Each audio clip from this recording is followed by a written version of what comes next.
I stand in complete solidarity with the protesting farmers with their demands, and I urge the government to use this opportunity to start unconditional talks with them to resolve this struggle at the earliest. The first point that I would like to make here is that these three farm acts that we are talking about are unconstitutional. That is my firm view.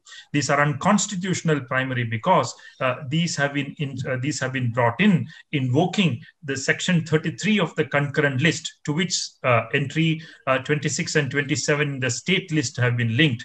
And that is the loophole which the central government has used to introduce these laws, which are otherwise rightfully the state's affairs. Entry 14 is a firm part of the state list. Entry 14 is agriculture. And anything that is ancillary or subsidiary to agriculture as a result would also fall under the complete legislative domain of the state governments. Here is where the central government has violated the federal principles, have come in and instituted these three farm acts. I want to say here also that section 20, entry 28 in the state list, which is markets and fairs, is not subject to entry 33 in the concurrent list, and the markets that we are dealing with today, APMC mandis, will fall under this. And hence I feel that these three farm acts are unconstitutional. Many Supreme Court verdicts in the past, like for example in the ITC versus APMC Munger judgment of the Supreme Court in 2002, are very clear in this respect, that if there is a act in the state list and the center is coming out with a law in the same domain, then it cannot be argued that the state act will be repugnant to the central act. That is the first point. The second point is related to the number of claims that the government has made with respect to these farm laws. First, the government has said that the farmers will receive enormous amount of freedom to sell their products. Their freedom of choice is expanding. They will get a higher price for their produce, and that middlemen will disappear from the market. All of this are actually going to be beneficial to the farmer, not detrimental to the farmer. These are completely unfounded claims in my view. This is not going to happen, and that is very clear from a large number of studies that we have by scholars on agricultural markets in India. It very clearly shows that a large number of farmers in India do not sell to the mandis, and they actually sell to the village trader. In that sense, in a de facto sense, there is already that freedom available to the Indian farmer. Number two, in many states, some parts of these legislations have already been incorporated as part of state APMC laws. For example, establishment of private markets, establishment of direct sale by the farmer to a company or to a private person.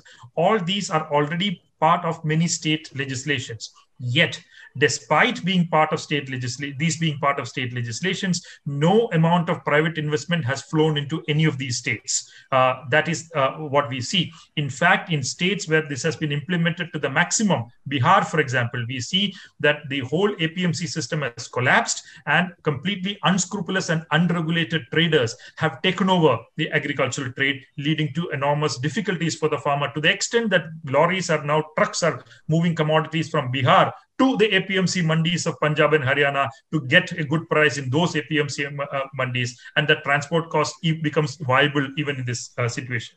So I do not see that this is going to happen. I do not see freedom expanding. I do not see prices going up. The other is the law is with respect to contract farming. In contract farming, we need a good regulation, but what we have as a result of these three farm acts is extremely poor and bad regulation, which does not protect the farmer in any form, which does not keep the interest of the farmer supreme in contract farming arrangements. That is a real problem with that act. It's a very bad regulation that has come. It would have been much better if the matter had been left to the legislative domain of the states to deal with how to regulate contract farming. Number three is related to Essential Commodities Act. Here again, the argument is that private investment will come into storage and warehousing because you have taken away the stock limits on traders. This is not going to happen.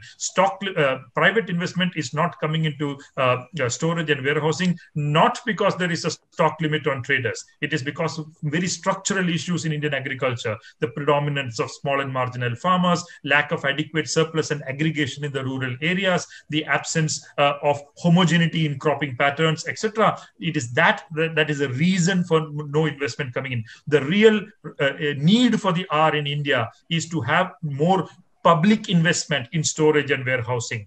That is the need of the hour. That agenda is being set aside, and as part of neoliberal policies, a private-led storage and warehousing system is being put into place. Already, companies like Adani Logistics Limited are taking over, merging with or acquiring many private companies in this sphere. For example, just a year back, Adani Logistics Limited took over Snowfield Logistics, which has about 40 to 50% share in the cold chain logistics business of India. So clear efforts are being made by corporate companies to enter into this sphere in anticipation of breakdown of MSP system, in anticipation of breakdown of Mandi system, and so that expecting all these commodities currently being traded as part of procurement and mandis will come out into the open market, and then these people can enter and capture the whole business. This will mean that both farmer and the consumer will be left to the mercy of these private corporate firms while trying to get a good price for their produce or while purchasing food. So all these three acts, in my view, are not just unconstitutional, but also those which do not benefit the farmer. That is why farmers' organizations have been saying, who demanded these laws? We never asked for these laws. Why are you bringing in these laws with none of us demanding for it? That's the question that farmers' organizations are asking. And it's a very clear, genuine, correct point that they are making.